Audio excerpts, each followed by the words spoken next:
I'm Sukhbir Singh Anand, and today's date is 25th of May 2014.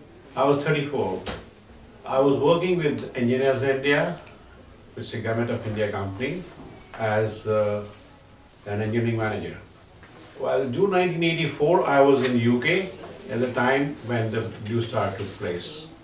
Well, I was officially visiting UK, and I was seeing it on TV because BBC was making a very extensive coverage of Operation Blue Star, including showing how the militants and the military there was fighting. So there was a very extensive coverage. I've seen it there on TV.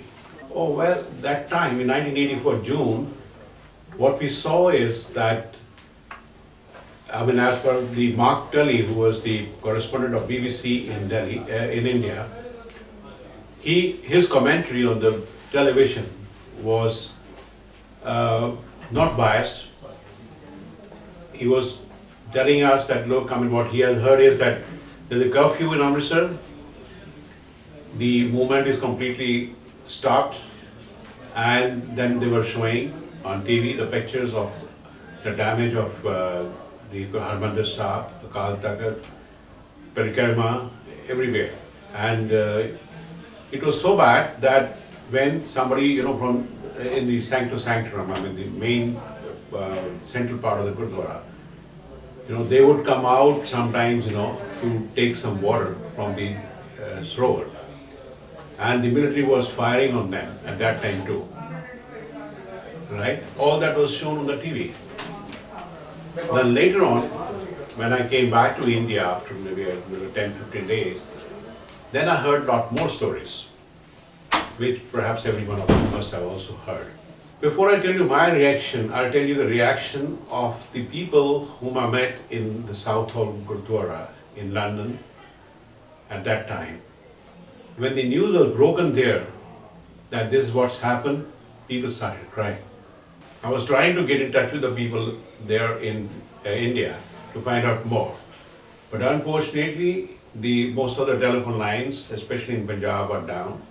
So it was very difficult to reach anybody and get the reactions. We were in Delhi, and I was in the office at that time when we first heard the news of Indira Gandhi's death.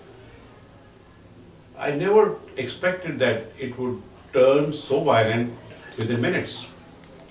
So about 2:30 in the afternoon, I was advised by some of my colleagues that it's better that you better rush back home. It could be pretty ugly later. So I just returned, I picked up my car, came back home. Till that time, till about 3 o'clock, I didn't witness much really going around. But as soon as it was about 5:36 in the evening, we started hearing a lot of noises. Petrol pumps being put on fire, a lot of smoke coming up within maybe 1 mile's distance. And very next morning, we were all keen to see the newspapers, but newspapers had completely, blanked out any news about the Sikhs being massacred.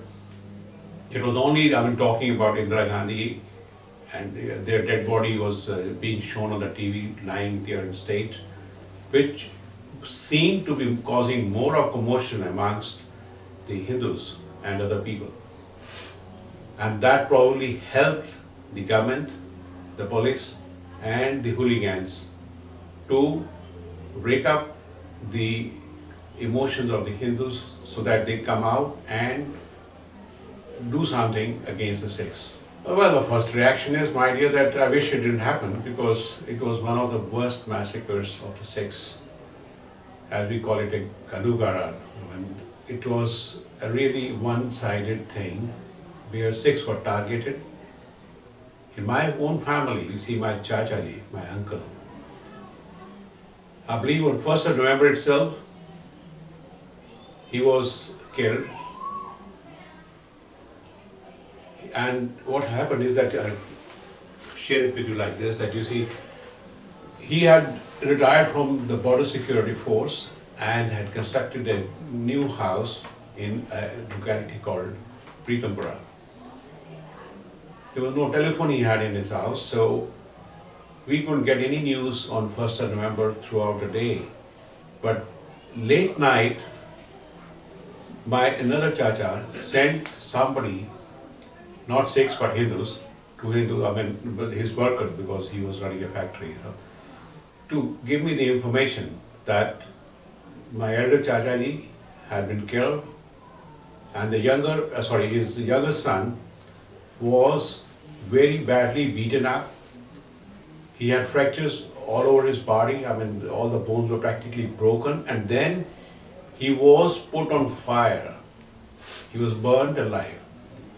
It's a miracle how he survived, because what these buggers did is that they picked him up from the roof of the house and threw him down in the next plot, which fortunately was not built.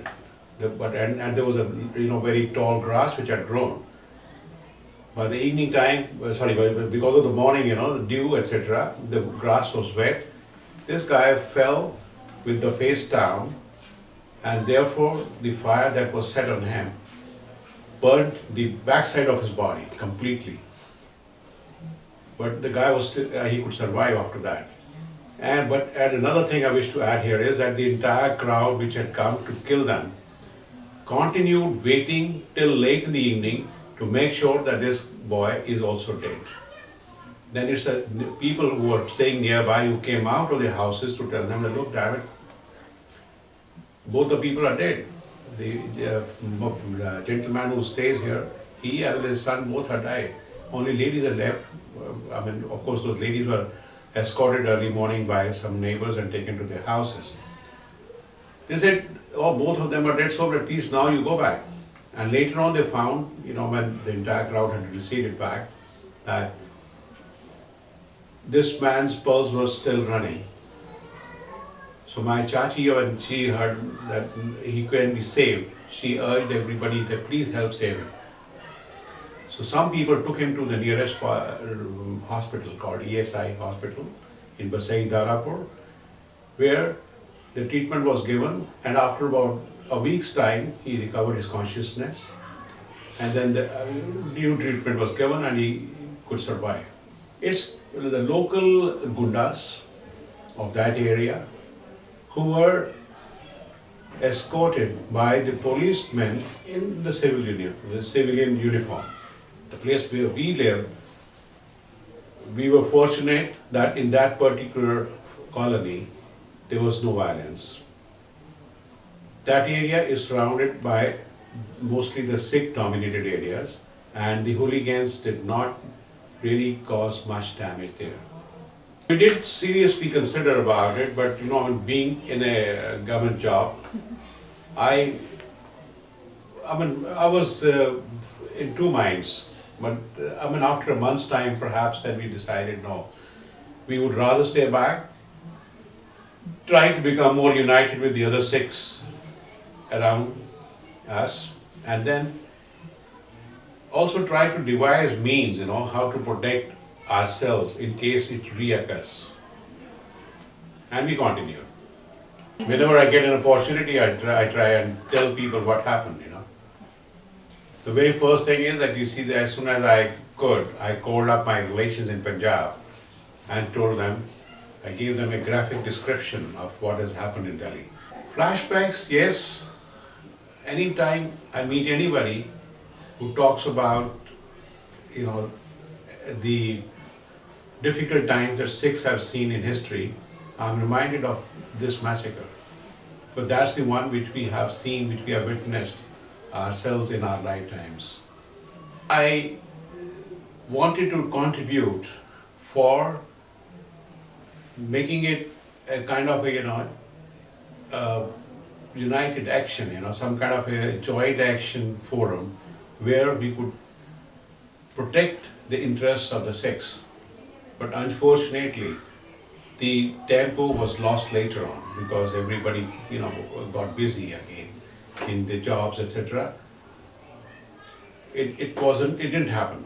But I've seen a lot of movement otherwise, in the sense that lot of Sikhs from various colonies, various different parts of Delhi, they all started converging to the west side of Delhi, near Tilak Nagar, so that they could all stay closer by and help each other, in such a calamity. It happened. I would go to the extent of saying that even if Indira Gandhi was not to die, this would have still occurred, because the way the preparation had been done for the massacre,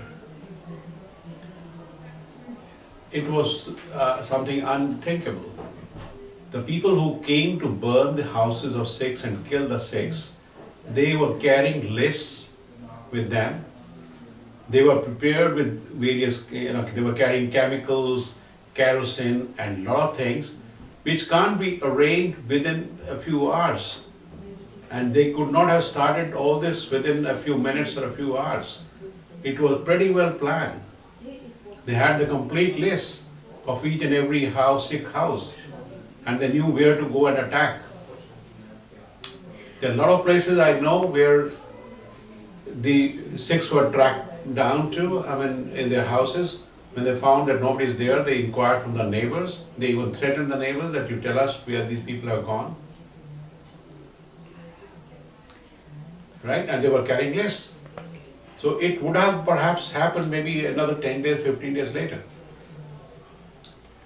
I would very much like, yes, that you people bring out a book on this. And if there's a financial help also required, maybe the Sangat can contribute. And as far as I'm concerned, I am also ready to do something about it. But this entire thing must be properly serialized, put into a book, and brought out for the sake of, telling the community in future that this is what's happened, we have gone through.